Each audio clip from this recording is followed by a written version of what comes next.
Hey guys, it's your boy SuperCoach It Up back with another video, and today I'll be reviewing my round 19 results. As you can see from my round 19 score, I ended up on 2,404 points to finish in the top 8%. For my total score, I am currently on 40,541 points to still be in the top 7% of all SuperCoach teams. Having a look at my team now, even though I did manage to get top 8%, overall I'm not too happy with some of my players and how they performed. In particular, I wasn't happy about Christian Salem. I thought that he'll get a lot of the ball in defense, given that they were playing against a strong opponent against the Western Bulldogs. But given the fact that it was wet, he had a lot of clangers, and as a result, he was only managed to get 64 points. Also not happy about Tim Taranto. This is the second time in 3 weeks he has scored a very poor score, and there's nothing I can do about it though, as I only have 2 trades left, which I'll get to in a bit. I also was not happy with my trade in for Shai Bolton. He only got 42 points. That I thought he would get more of a prominent role in midfield, but if anything, he just ghosted in the forward half. Wasn't really a presence. And the fact that Geelong had control and played their kick mark game, that really did not suit Shai Bolton in any way, as he was not able to get much of the ball. As a result, he only had 14 touches, which is poor by his standards.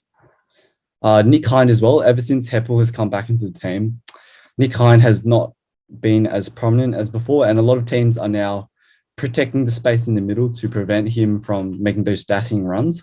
As a result, his scoring has been limited the past couple of weeks. I'm also not really happy with Zorko. If you're paying 600k for Zorko, you'd be expecting him to perform quite well. But matter of fact, his last couple of weeks, he has scored under 100 each week, and he has simply not been cutting it. And the same can be also said for Grundy. This is 2 weeks in a row he has scored in the 80s. And yeah, I'm just not really happy with how I've got a full team of premiums, and a lot of them are not performing up to standards as I would wish.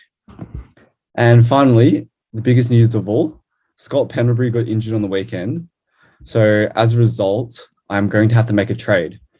I only got 2 trades, as you can see here. And there's only 4 rounds left. So I definitely need to make the most of this trade. So what I'm going to do is I've already come up with a plan. I'm going to go through it with you right now. So essentially, I'm going to trade out Pendlebury here. I am going to switch Shai Bolton into the midfield. And I'm going to bring in Jordan De Goey. Given the fact that Pendlebury is now injured, I believe that Jordan De Goey have even more prominence in the midfield. And as a result, I think he would be one of Collingwood's best players. So basically a life-for-life trade here. So I'm just going to complete the trade now. And the reason why I switch Shai Bolton, if this loads, the reason why I switch Shai Bolton into my midfield is in case a midfielder gets injured, or in case a forward gets injured, then I can switch Shai Bolton back into the forward line and get a midfielder for my final trade. If a defender gets injured, I can switch Laird into the back line and get another midfielder. And if a midfielder gets injured, I'll just replace him with another midfielder. I feel like with the midfield, it's the best chance I have to make that final trade worth as much as possible. Especially with 4 rounds left, I only got 1 trade left. So I really need to make sure that I keep my options open across the park, so that I will be able to basically trade in whoever I want, irrespective of which position. Okay, so as you can see here with the fixtures, there are 3 games which have not been confirmed. So essentially, in terms of making a captaincy choice, it's going to be a bit difficult until I get the fixtures released and I get the necessary information to make a decision. So the one thing that caught my eye, though, was the fact that Richmond play Fremantle on Sunday, which would be the last game of the season. So for my SuperCoach team, if I go here, I'm going to keep Lockie Bramble as an emergency. So if he plays well, then I'm thinking that I am going to. So if Bramble plays well, then I'll leave him as emergency, and hopefully Bianco doesn't play. So then I can put Bianco on the field. And basically, I hope I can do a loophole, but I'm in a bit of a tricky situation here, given that I've got Newcomb and Bramble, and they both play for Hawthorn. So I'll hopefully figure that out. But overall, I want to put Bramble as emergency, and if he plays well, then I'll sub Bolton off, and I'll just put in like Bianco or Newcomb or something. Probably it has to be Bianco because Newcomb is also Hawthorn. And then for my captaincy choice this week,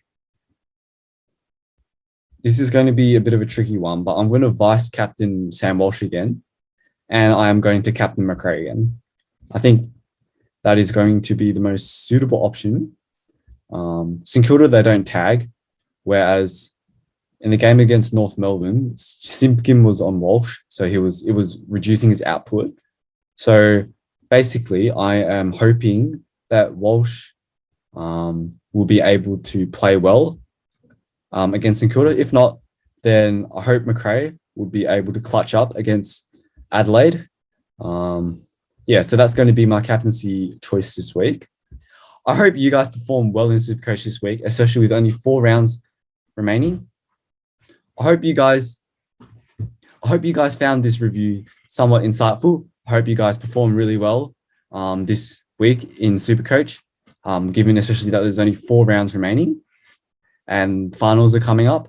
It's been SuperCoach It Up, and I'm out. Peace.